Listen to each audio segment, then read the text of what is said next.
Born into a country where the color of one's skin determined one's fate, he spent a lifetime fighting for a country in which all its peoples would be equal. It is an ideal for which I am prepared to die. He's got iron will. He sets his mind doing something, and he becomes unshakable.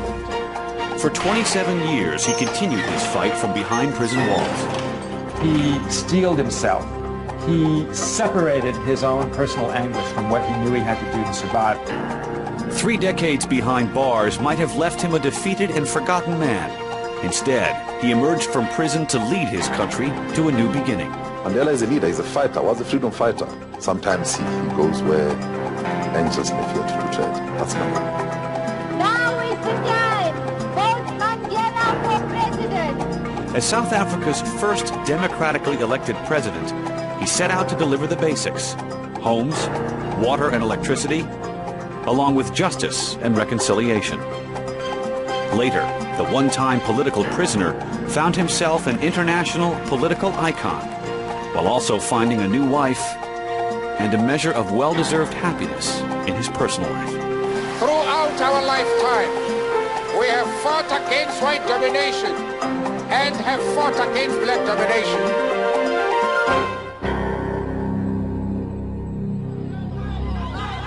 February 11th, 1990, a remarkable sight.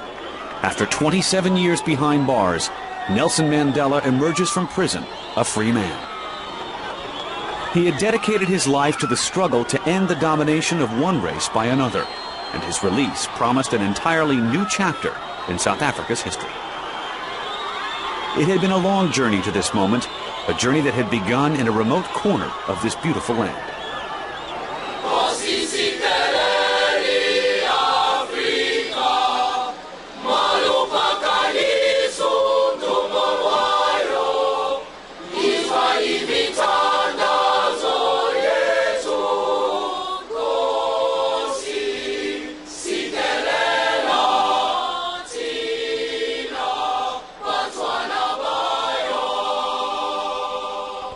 The Transkei region of South Africa, a remote land of rolling hills and glistening streams along the Indian Ocean.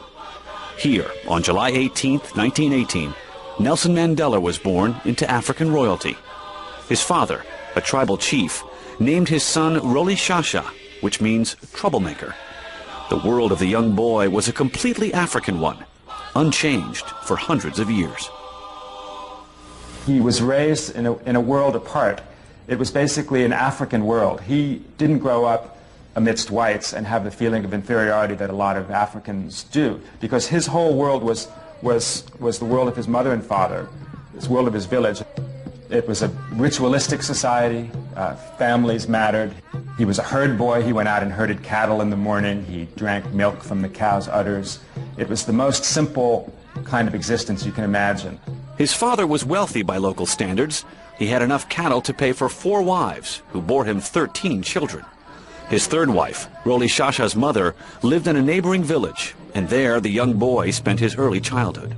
It was an idyllic world. I mean, he would stick fight with the other boys, and he was a great stick fighter. They would steal mealies or corn in the evening and roast it under the stars. But there was a whole other world beyond his village, a white world that the young boy knew only well enough to fear. Regarded whites as a boy as kind of gods that came from some other place that he didn't know about, and occasionally visited them, and he looked on them with great awe and fear, because he saw the way the elders and even the way his father related to whites, and he knew, the way children know, that there was something going on here that was a little bit frightening to him and daunting. Roli Shasha was just 7 when this white world had its first great impact on him. His black village teacher decided he'd need a name better suited to a white society. His first day in school, he was asked his name, and he said, well, my name is Roli Shasha Mandela, and the teacher sort of shuddered a bit and said, oh, well, I'll call you Nelson. He went home that night and he told his mother that his new name was Nelson. And his mother never was able to even say it, much less call him that. But in school and in the white world, was thenceforth known as Nelson. The idyllic life of a village child ended abruptly for Nelson when he was just 9. His father died, and he was taken from his mother to live at the Great Place under the guardianship of the regent, the ruler of the Tembu people. Here, he would be groomed for leadership. It was like the Emerald City to him. It was Oz. It was fantastic. It was beyond all of his imaginings how grand this place was. This is where the king lived, the regent lived. And he went there and he was, astonished by the grandeur of it. The Great Place was the center of life for the Tembu people. When issues needed to be resolved, chiefs from the outlying areas would gather here for meetings with the regent. Nelson watched these in great wonderment and awe, because all of these chiefs were very grand men, they were very articulate, they were very strong, and they would have this meeting, and each of them would speak in turn. And many of them criticized the regent very harshly, and Nelson, as a boy, was amazed by this, and to him it became a symbol of what democracy is really like. The regent reared Nelson as his own son and groomed him to be an advisor to the next king. For his education, Nelson was sent to an elite boarding school. When Nelson finished boarding school, he was sent to Fort Hare University, the Harvard of Black South Africa. Here, he faced his first moral dilemma. He had been voted to student office in elections he considered unfair. When he refused the position, he was expelled. The issue was not of great note, but Nelson saw it as a matter of principle and would not budge. His stubborn determination to follow his sense of right would characterize him for the rest of his life. The 21-year-old Nelson now returned to the Transkei to discover that the regent had arranged a bride for him. Nelson was shocked. He was not ready for married life, nor was he willing to marry a local girl. So he ran away to Johannesburg.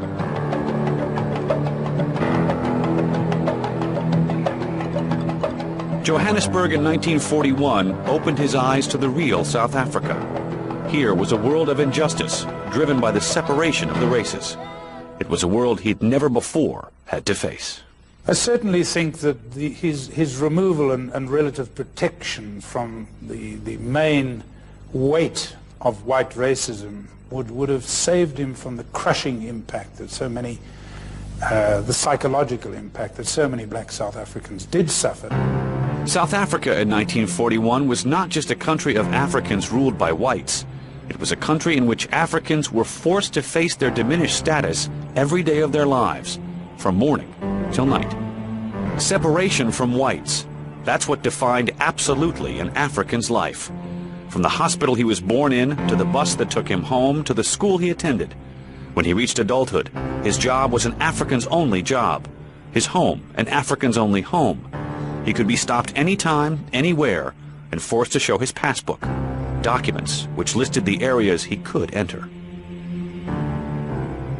For the first time in his life, Mandela saw himself as a black man in a white society. In a strange way, the racism of the city was one of the first things that defined him to himself as a black man. And in a way, it started that internal fire burning of resentment that eventually ignited into full-fledged rebellion. Very soon after his arrival in Johannesburg, in his search for work, he was introduced to Walter Sisulu, a prominent African businessman active in the African National Congress. He impressed me at once. His demeanor, his manner of approach, and he was a bright, lively young man. Sisulu saw how powerful a leader of the fight Nelson could become.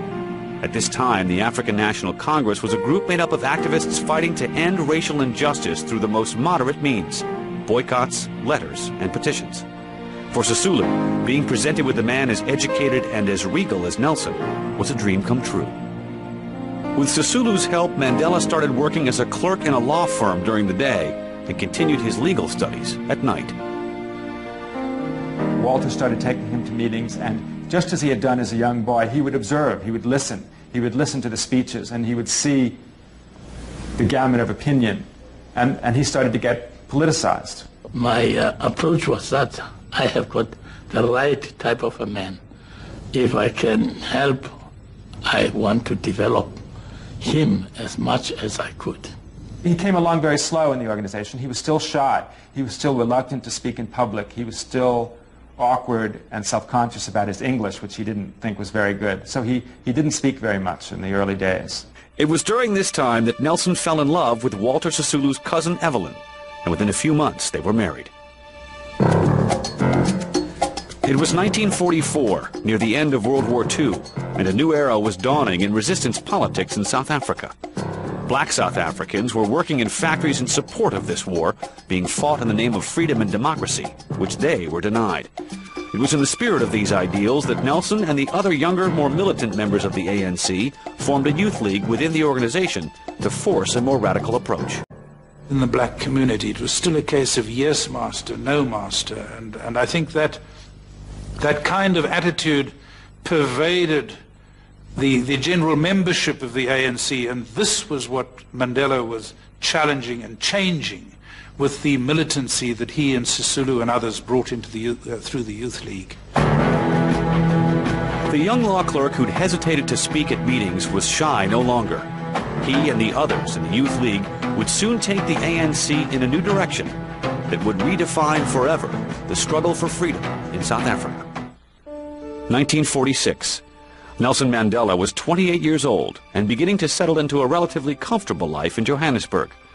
His firstborn child was a son, and for the first time he had a home of his own and could enjoy a normal and happy life. But it was not to last. Life for every black South African was about to change. In 1948, white Afrikaans nationalists came to power on the promise of a total separation of the races. The new government quickly adopted brutally repressive laws. The system was called apartheid and was intended to maintain white supremacy forever. Blacks understood at once that they were now the enemy in their own country. And Nelson himself saw the change in South African life. He saw these laws being passed, and he saw the dark clouds gathering on the horizon, as he once described it, and that focused his mind, focused his own political ambitions. Determined to fight back, Mandela and other activists launched the Defiance Campaign, a program of non-violent civil disobedience. The campaign spread like wildfire across the black community, from city to city. Africans by the thousands took political action for the first time in their lives and disobeyed the apartheid laws. It was Mandela who organized support for the campaign, and its popular success made him known across the country. Mandela represented a watershed. The shift from the old constitutional approach to the more defiant, assertive, aggressive approach, and that of course gave him a particular image. He became a symbol of militancy to the youth of that time, and he carried that through into the ANC. By the end of 1952, Mandela had become such a thorn in the government's side that it decided he had to be silenced, and he was served with a banning order. This severely restricted his freedom of speech and movement. He could not attend public meetings or speak to more than one person at a time. He could not even attend his own son's birthday party. From this point on, Mandela would have to continue the fight from behind the scenes. But the first to suffer from the rising pressure was his family.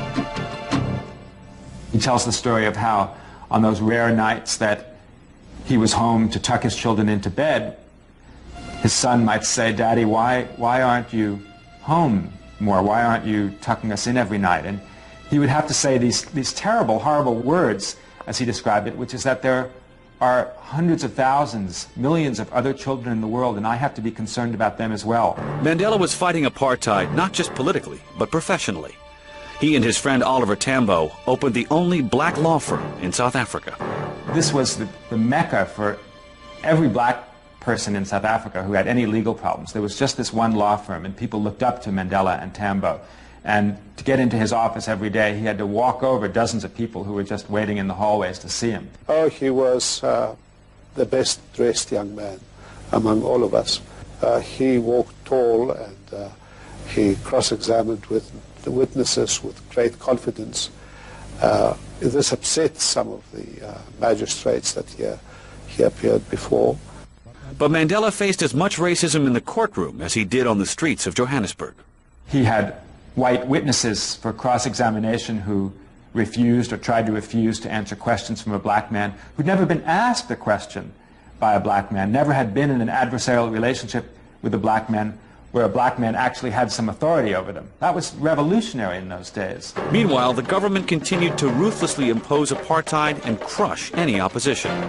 Whole communities were forced out of their homes, sometimes at gunpoint, and relocated to barren lands outside the cities.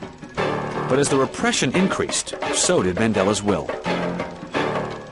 As he saw the national power tightening the screws on life in South Africa, he realized that there was no exit for him. This was his destiny, and things would only get worse on the political front. He couldn't get out now, and he didn't want to. 24 hours a day, Mandela was fighting apartheid every way he could. His whole life had become consumed with the struggle. Then in December of 1956, the state finally made its move. In a nationwide sweep, police arrested Mandela and 155 other activists and charged them with high treason. Nelson's arrest, on top of his unending political work, was more than his wife Evelyn could bear. After 12 years of marriage, she left him. Alone now, Mandela stood trial for treason, and it would take 4 long years before he was found not guilty. Nelson's personal life changed happily during this difficult period. On his way home from the trial one day, he spotted a young woman at a bus stop whose beauty dazzled him. Her name was Winnie Madikizela. He managed to wrangle a date with her, and by the end of the date, he decided to marry her. Winnie, in a way, was a kind of modern woman in a way that Evelyn had not been. Winnie was one of the kind of earliest modern African women. She was independent. She had her own opinions about things. He saw in her what she later became, which was a feisty, independent, strong woman, and he liked that. He wanted someone that he felt was his equal. On June 14th, 1958, Nelson and Winnie were married in a small church in the Transkei. The marriage brought Nelson enormous joy, and his deep love for Winnie would fortify him for the struggles ahead. His life was about to take a dramatic turn. In 1960, in a town called Sharpeville, the state showed the violence it was willing to commit to prevent change. At a protest, South African police fired more than 700 times into a crowd of black men, women, and children. 69 people were killed. Rioting quickly erupted throughout the country. The government declared a state of emergency and outlawed the African National Congress. Combination of this massacre and the banning of peaceful resistance was really the watershed point at which the ANC, led by Mandela at that point, not that he was not yet the leader of the organization, but it was his thinking led the organization to adopt a strategy of guerrilla violence. With the African National Congress outlawed, Mandela now went underground. One day he was a public figure, by the next he disappeared. When Mandela went underground, of course, it added to the romantic image of the man.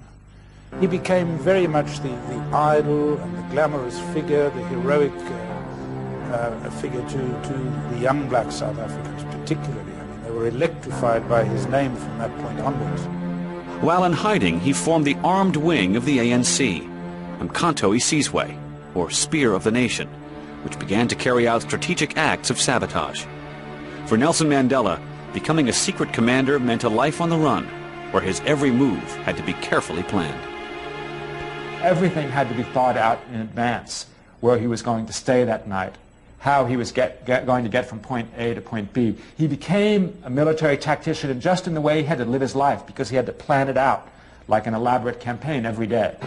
In January of 1962, he was smuggled out of South Africa and traveled extensively around the continent and to London, gathering support and funding for the armed struggle. He received military training in Algeria and Ethiopia. Now, at the age of 43 and away from South Africa, he felt true freedom for the first time in his life. But it would be short-lived. Although he was the most wanted man back home, he would return to continue the fight. In July, Mandela slipped back into South Africa, but was soon captured by the police. He was sentenced to 5 years in prison for leaving the country illegally and inciting people to strike. While he was in prison, security police raided the ANC's underground headquarters. Its military high command was captured and charged with sabotage and conspiracy to overthrow the government. Mandela was brought to stand trial with them. This really was such a shock to all of us, because it was the cream of our liberation people that were taken. A few of them escaped, but these were the people that one really counted on to lead us. And they were all taken in one swoop. This time, the government's case was rock solid, and Nelson Mandela knew it would seek the ultimate penalty, death. So that is how we went into the trial, expecting the worst. And his attitude right through was to keep us prepared for this eventuality. So much so that as the trial drew to a close, again he persuaded us that even if we were sentenced to death, there should be no appeal. Mandela saw the trial as possibly his last chance to tell the world about the South Africa he lived in and the one he dreamed of. What they were trying to do was to indict the whole South African system. Mandela said, I want to put South Africa on trial. I want to put the oppressors on trial. They would, in effect, plead guilty to the crimes and say, yes, but you are the real criminals. And so Mandela refused to defend himself. The defense would legitimize the state's case. Instead, he made a passionate address to the court that lasted 4 hours. Mandela closed his speech with perhaps his most famous words: I have fought against white domination, and I have fought against black domination. I have cherished the ideal of a democratic and free society in which all persons live together in harmony and with equal opportunities. It is an ideal for which I hope to live for and to achieve, but if need be, it is an ideal for which I am prepared to die. These were the last words he would speak in public for nearly 30 years. June 12, 1964. At the South African Supreme Court in Pretoria, Nelson Mandela, now 45 years old, was convicted with 7 others of conspiracy to overthrow the government. They were sentenced to life in prison, to be served at Robben Island, the Alcatraz of South Africa, a rocky and barren island surrounded by rough seas some 7 miles off the coast of Cape Town. They spelled it out to us. Our job is to crush your spirits, and this is what we're going to do. In 5 years' time, nobody will know the name of Mandela. Robben Island was an unimaginably harsh place, completely cut off from the outside world, a place where all life and all time was stopped cold. Here, there were no clocks allowed, no newspapers. The lights burned 24 hours a day. In his first year here, Nelson was allowed just 1 visit from his wife, Winnie. It would be another 2 years before he could see her again. It would be 20 years before he could even touch her hand. Inside Robben Island, apartheid was even more brutally imposed than it was outside. Even in the very necessities of life, Mandela and the other black prisoners received the least of everything. When we had to change into prison clothes, they were all given short pants, I was given long pants. They were given no socks. And the regulations stipulated they should have been wearing sandals, or they were given shoes as a favor. When it came to food again, there was discrimination. Less sugar for them, just boiled mealies at lunch, no bread for them. Less meat, less fish. From the first day, Mandela was determined never to give in, never to allow himself to be defeated here. He would never submit to disrespect or mistreatment. On the contrary, he would demand the respect due any man. It was this certainty about what's right that allowed him to survive here. If you enter prison with a negative state of mind, it is hell. Every minute of it can be hell. But when you enter with a positive spirit, as we said, we entered the island or prison, knowing that this is the struggle on another terrain. It was hard, and they did everything to crush our spirits. They failed. One place Mandela and his fellow prisoners took their stand was at the limestone quarry. Every day, for 13 years, they were marched here, and from morning till night, under the brutal sun, they would do the back-breaking, blistering work of crushing rock. But they also made clear here how they would and would not be treated. We wouldn't run. We'd never call them boss. we'd work at the pace which we could work at. We are not going to kill ourselves working. When they demanded that when we are breaking stones, we should have a bucket full of stones, we said we'll do what we can. Once they realized we were determined to do that, there's no way in which they can push us. They had to talk to us. They recognize leadership, which is usually a difficult thing in jail. They now recognize that Madiba Nelson was the leader. Mandela's behavior astounded his guards. They'd never been confronted by a prisoner with such dignity and self-assurance. That this was someone black as well was dumbfounding. But over the years, Mandela's demeanor succeeded in changing their attitude towards him. With Nelson Mandela, there came a time when they realized that, look, let's not touch this man. It seems like taboo. The respect started mounting. But not out of a myth, out of Mandela's conduct. He would try to shake the hand of a warder in the morning. He will say, "Goeiemorgen, good morning." He will ask about your children. He would inquire after their wives. They came to fear this person. They came to respect this person. But they came to love Nelson Mandela. And he came to forgive everybody. He was never defeated, no. Depressed he might have been the fact that he was away from his family, his children, didn't ever see them grow up, and I think that was very sad for him. The hardship of being away from his family became almost unbearable when his oldest son, Thembi, died in a car accident in 1969. Nelson was not permitted to attend the funeral. Later, he would say that Thembi's death left a hole in his heart that could never be filled. Outside, Winnie Mandela was still fighting against apartheid and being persecuted for it. This was a cause of great anguish for him. His children had to be sent away to school. They had no money. Winnie was banned and living away from the children. This really tortured him. Nelson and Winnie had been married for just 6 years when he first went to Robben Island. But the nearly 30 years he was forcibly separated from her never dimmed his love. I think his passion for Winnie grew while he was in prison. He talks about how he would, while he was in prison, he would touch his nose to a picture of her that he had and experience that same electric thrill that he experienced when he touched her nose in person. As Mandela was growing old in prison, South Africa's memory of him was fading. Then, in 1976, everything changed when black student protesters were shot and killed by security forces in the black township of Soweto. Suddenly, the whole world took notice, and pressure on the government from inside and outside the country quickly grew. By the mid-1980s, the momentum for change was unstoppable, and Nelson Mandela became a symbol for that change. The call for his release became a rallying cry around the world for all opposed to apartheid. Nelson Mandela was larger than life. He was a symbol to all of us. He was an inspiration. We rallied around him, around his name, and we wanted to be like him, to give our all to the struggle. The country was now in turmoil, the economy near collapse. South Africa had become a pariah nation to the rest of the world. The government knew it would have to deal with Nelson Mandela sooner or later. Its worst fear was that he would die in prison, making him a martyr to the cause. In 1985, it took a dramatic step.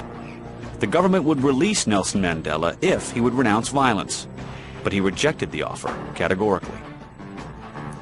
My father says, I cannot and will not give any undertaking at a time when I and you, the people, are not free. Mandela could see how much the government needed him.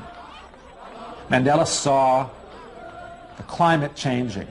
He saw the odiousness in which apartheid was held throughout the rest of the world. He saw the situation changing, the tide changing in his favor.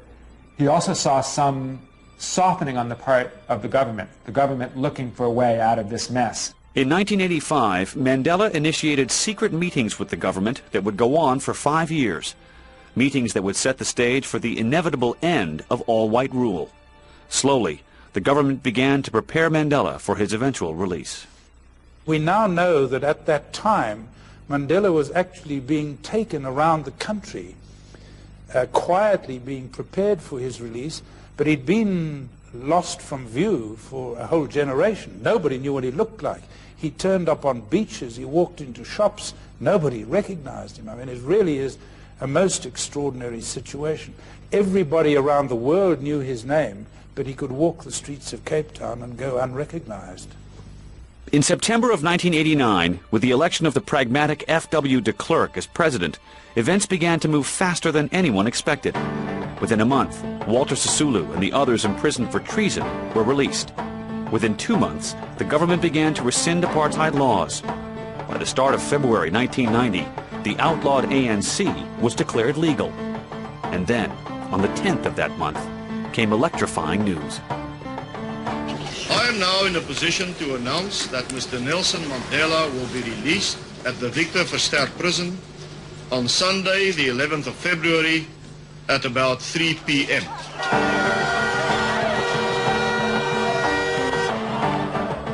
The atmosphere in the country that night was unimaginable. The next day, the most famous man in South Africa, but a man unseen for nearly 30 years, would emerge into the public light to change the nation's history. The moment had finally arrived. February 11th, 1990. After nearly 30 years, Nelson Mandela, now 71 years old, was at last a free man. It just seemed like spring was happening in the middle of winter. Our people, I think, felt, hey, well, God, yes, loves us, man. God has heard us, and it's happening. And we are going to enter the promised land. The country exploded in celebration. In Cape Town, more than 500,000 supporters, black, white, young and old, packed the central square to hear him speak for the first time in nearly 3 decades.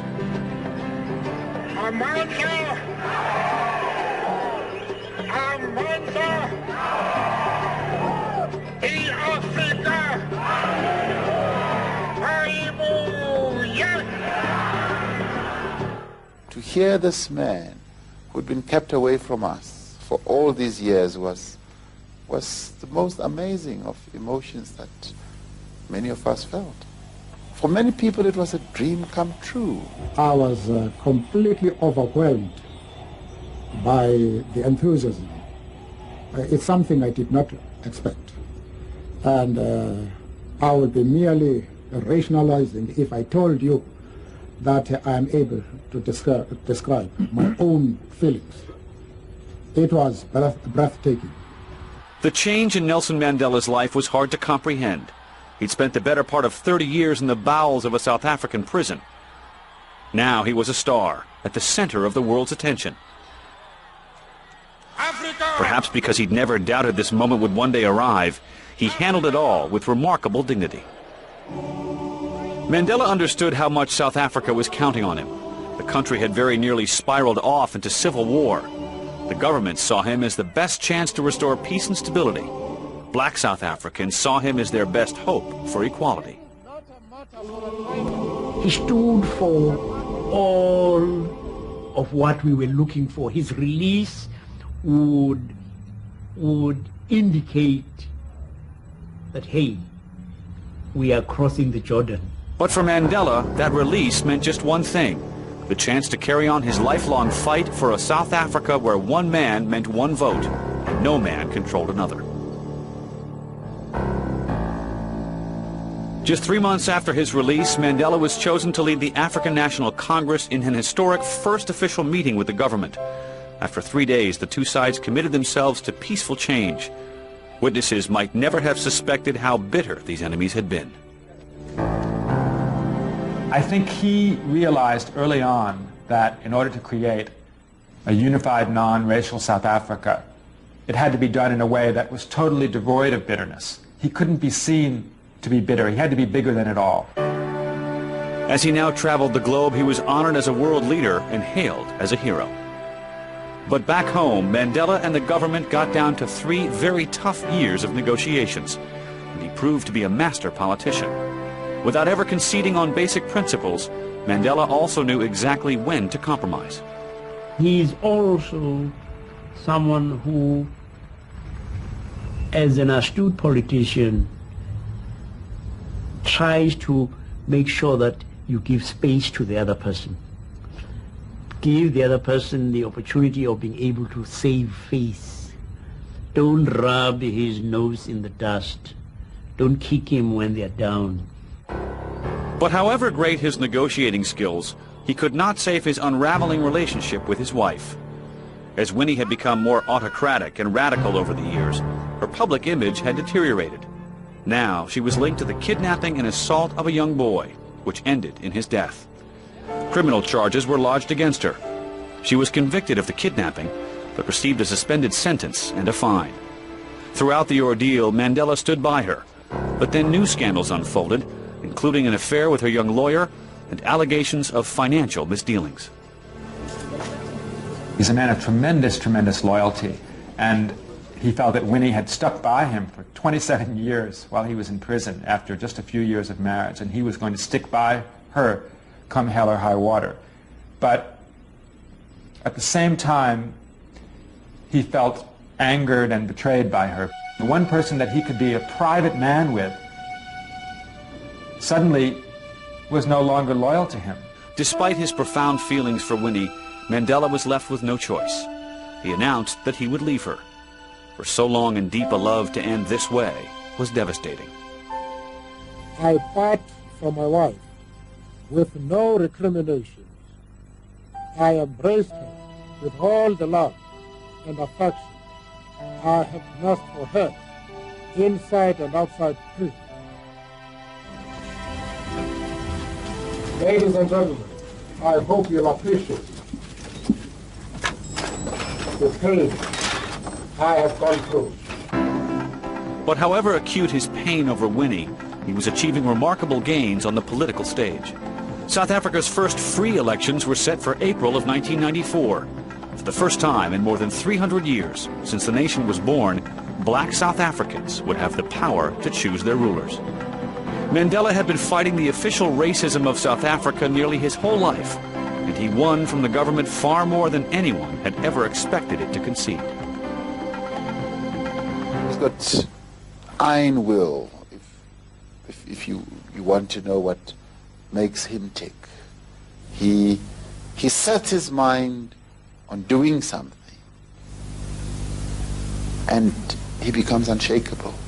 We would never have been able to negotiate the end of apartheid without Nelson Mandela. His tremendous achievement was acclaimed by the world.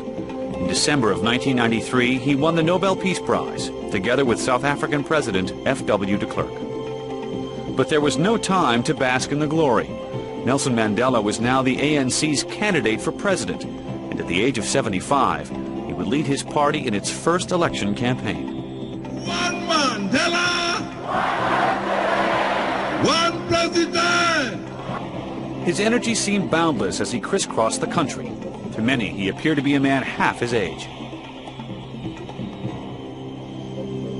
At last, Election Day arrived.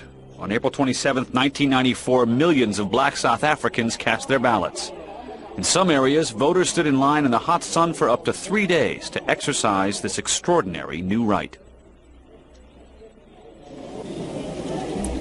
To no one's surprise, the African National Congress emerged victorious, with Nelson Mandela at the helm. I think he never doubted that the ANC would be the government someday. I know that sounds almost delusional, but that was part of his strength, his great belief in himself, his great belief in the organization, and his great belief in the inevitability of the cause. On May 10, 1994, Nelson Mandela took the presidential oath of office in Pretoria, once the very bastion of white power. Never, never, and never again shall it be that this beautiful land will again experience the oppression of one by another. Let freedom reign. God bless Africa. From herd boy in the Transkei to prisoner to president, Nelson Mandela now promised South Africa a new beginning. In May of 1994, Nelson Mandela had become president of South Africa in a landslide. Now he faced the enormous task of reconciling the people of his divided country and fulfilling the hopes of the vast black majority. The slogan for Mandela's presidential campaign had been "A better life for all," and his administration set about to deliver new homes, water, and electricity.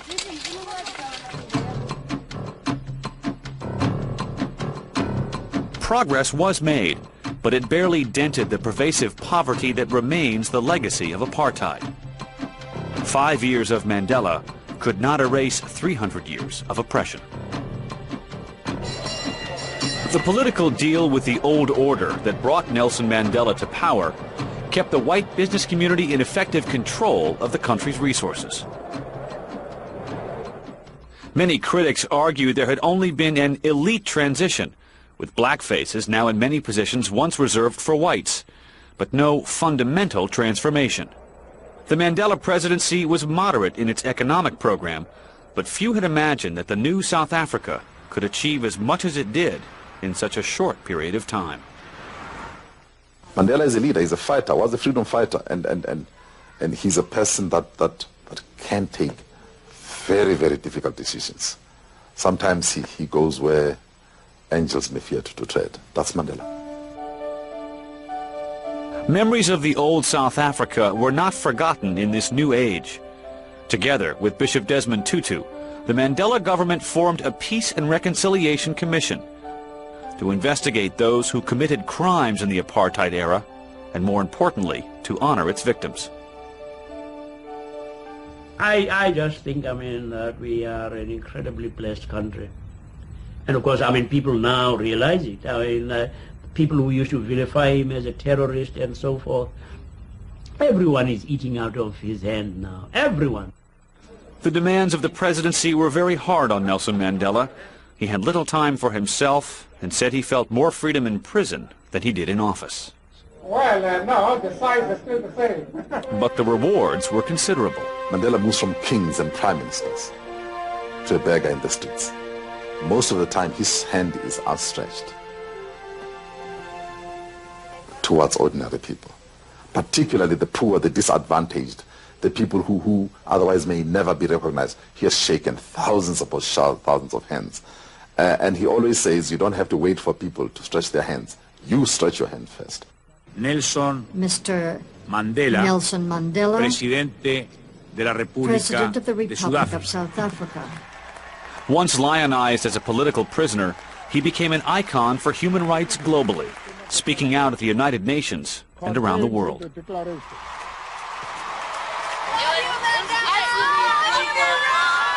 He was cheered wherever he went. But Mandela did have his share of critics, and one of the most notable was Winnie Mandela. She charged he was far too concerned with allaying the fears of whites. In March of 1995, Mandela fired her from his cabinet for being uncooperative, and a year later, their personal breakup became final when he divorced her after 38 years of marriage.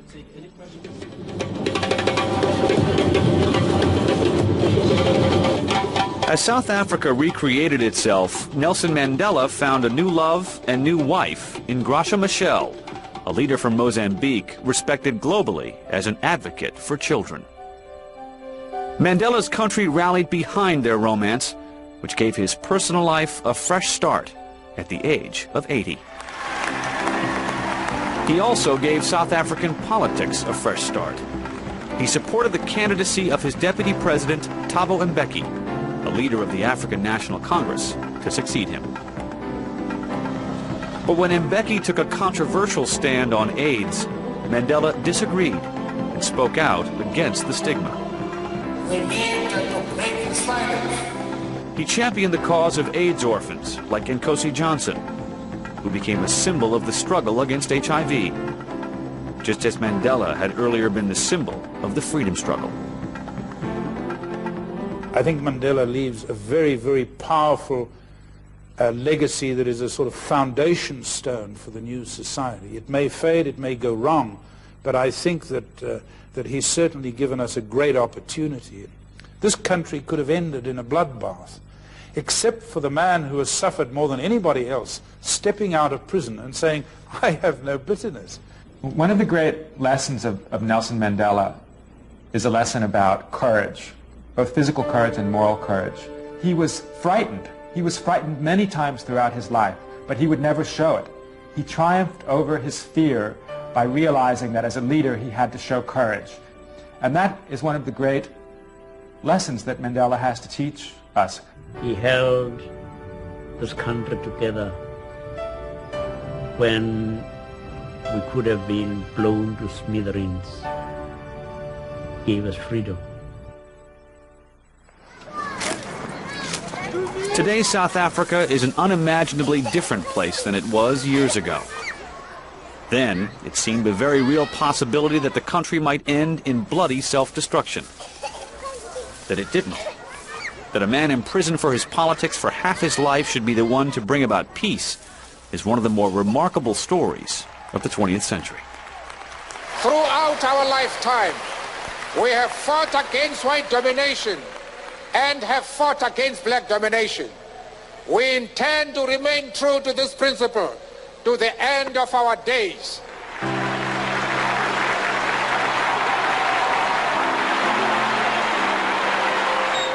At age 85, he retired from politics as one of the best-known men in the world.